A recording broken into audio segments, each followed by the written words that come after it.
नमस्कार मित्रों, मैं देव वर्मा। आज हम अक्षांश रेखाएं पढ़ेंगे और आपका मेरे YouTube चैनल स्टडी विद देव पर हार्दिक स्वागत है। तो आज हम अक्षांश रेखाएं पढ़ेंगे। अक्षांश रेखाएं होती क्या है और इनका ग्लोब में क्या काम है और इन्हें क्यों यूज करते हैं, इन सभी के बारे में आज हम जानेंगे, वो भी विस्तार से।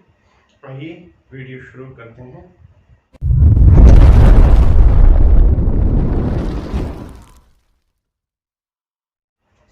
तो आप सभी को पता है कि अक्षांश रेखाएं होती क्या है। मान लीजिए ये हमारा ग्लोब है, ठीक है। पूर्व से पश्चिम की ओर खींची गई। आप सभी को पहले पता होगा कि उत्तर ऊपर होता है, नीचे दक्षिण, इधर पूर्व और इधर पश्चिम होता है, ठीक है।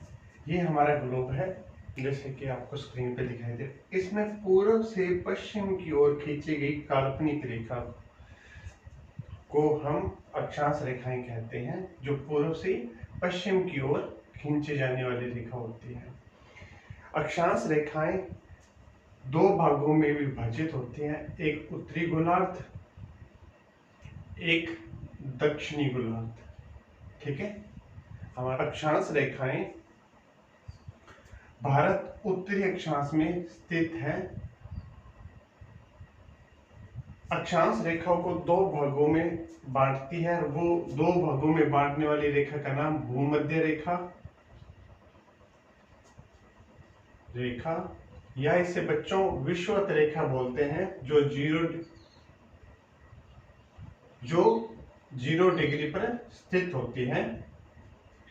इंपॉर्टेंट है। जो अक्षांश रेखा को दो भागों में बांटते, एक उत्तरी अक्षांश, एक दक्षिणी अक्षांश, और खुद 0 डिग्री अक्षांश पर स्थित होती है।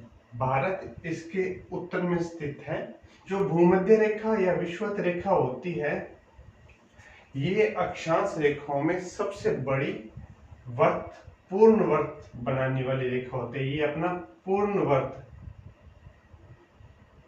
वर्त बनाने वाली रेखा है। तो क्वेश्चन आ जाता है कि अक्षांश रेखा में सबसे बड़ा वर्त या पूर्ण वर्त कौन सी रेखा बनाती है? तो भूमध्य या विषुवत रेखा बनाती है। अक्षांश रेखाएं पूर्व से पश्चिम की ओर खींची जाती है। ये तो कहता है कि अक्षांश रेखाएं क्या काम करते हैं। तो अक्षांश रेखाएं स्थिति बताती है। स्थिति बताने का काम, यानी कि इंग्लिश में से लोकेशन बोलते हैं, लोकेशन बताने का काम करती है अक्षांश रेखाएं। अक्षांश रेखाएं होती हैं, वो इनकी संख्या 181 होती है, यानी कि टोटल 180 प्लस 1, यानी कि इससे ऊपर 90 और 90 ही दक्षिणी अक्षांश और 90 ही उत्तरी अक्षांश होते हैं। तो 180 तो ये हो गए, और एक ये 0 डिग्री खुद हो जाता है। तो इनकी संख्या, अक्षांश रेखाओं की संख्या 181 होती है। या हमेशा क्वेश्चन पूछ लिया जाता था कि संख्यात्मक रूप में अक्षांश रेखाओं की संख्या कितनी है। संख्यात्मक रूप में अक्षांश रेखाओं की संख्या कितनी है? तो संख्यात्मक रूप में अक्षांश रेखाओं की संख्या 179 है। और वेरी वेरी इंपॉर्टेंट क्वेश्चन हमारा बन जाता है कि अक्षांश रेखाओं की संख्यात्मक रूप में संख्या 179 है। और 179, इसमें क्या होता है, ध्रुवों को काउंट नहीं किया जाता है। जो ये ध्रुव होते हैं, उत्तरी ध्रुव व दक्षिणी ध्रुव को काउंट नहीं किया जाता, इसलिए 181 में से 2 घटा देते हैं, तो 179 अक्षांश रेखाएं हमें प्राप्त होती है। ये दो स्थानों के बीच की दूरी ज्ञात करने के लिए, जैसे मान लीजिए 1 डिग्री अक्षांश रेखा है और ऊपर 2 डिग्री अक्षांश रेखा है, ये हमें स्थिति या दूरी ज्ञात करने के लिए हम अक्षांश रेखाओं का प्रयोग करते हैं। और इन दोनों डिग्रियों के बीच की दूरी 111 किलोमीटर होती है। इंपॉर्टेंट क्वेश्चन है कि अक्षांश रेखाओं के मध्य की दूरी कितनी होती है, तो अक्षांश रेखाओं के मध्य की दूरी 111 किलोमीटर होती है। और अक्षांश रेखाओं के ये जो मध्य का ये क्षेत्र होता है जो आप अभी स्क्रीन पे देख रहे हैं, इसे इंग्लिश में जोन या हिंदी में कटिबंध कहते हैं। तो कंफ्यूज हो जाते हैं, एग्जाम में क्वेश्चन पूछ लिया जाता है कि दो अक्षांशों के मध्य के क्षेत्र को क्या कहा जाता है, तो दो अक्षांशों के मध्य के क्षेत्र को जोन या कटिबंध कहा जाता है। अक्षांश रेखाएं होती हैं ये हमेशा पूर्ण वृत्त बनाती है, पूर्ण वृत्त ओनली अक्षांश रेखाएं बनाती है। और सबसे बड़ा पूर्ण वृत्त भूमध्य रेखा या विषुवत रेखा बनाती है। आप सभी को पता ही होगा कि भारत उत्तर में बसा हुआ है, ठीक है। तो भारत उत्तर में बसा हुआ है, तो भारत नीचे से ये है, ये 8 डिग्री 4 मिनट उत्तरी अक्षांश से ऊपर जो हमारा लास्ट पॉइंट यानी जम्मू कश्मीर और ऊपर वहां तक 37 डिग्री और 6 मिनट उत्तरी अक्षांश तक ये हमारा फैला हुआ है। इसी क्रम में हम बात करते हैं कि राजस्थान कहां से कहां तक फैला हुआ है। तो राजस्थान की बात करते हैं, तो राजस्थान ये हमारा राजस्थान है। राजस्थान का नीचे बांसवाड़ा आ जाता है, ऊपर श्री गंगानगर आ जाता है, ठीक है। 23.5 डिग्री 23.03 मिनट उत्तरी अक्षांश से लेकर 30 डिग्री और 12 मिनट उत्तरी अक्षांश तक राजस्थान हमारा फैला हुआ है। ये राजस्थान है और ये हमारा भारत है, प्यारा भारत।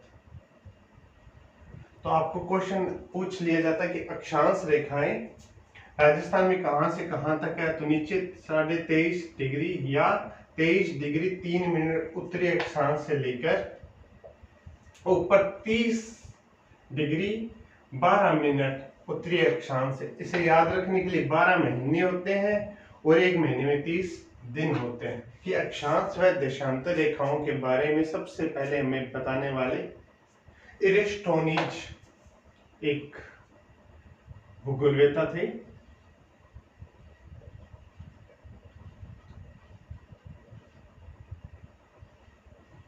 इरेस्टोनीज नामक भूगोलवेत्ता थे जिन्होंने सर्वप्रथम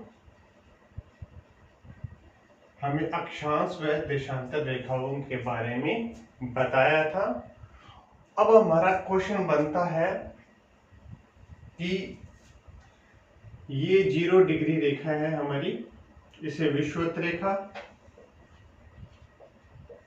रेखा बोलते हैं। जो ये हमारे ध्रुव होते हैं ऊपर, यानी कि ये हमारा ग्लोब है,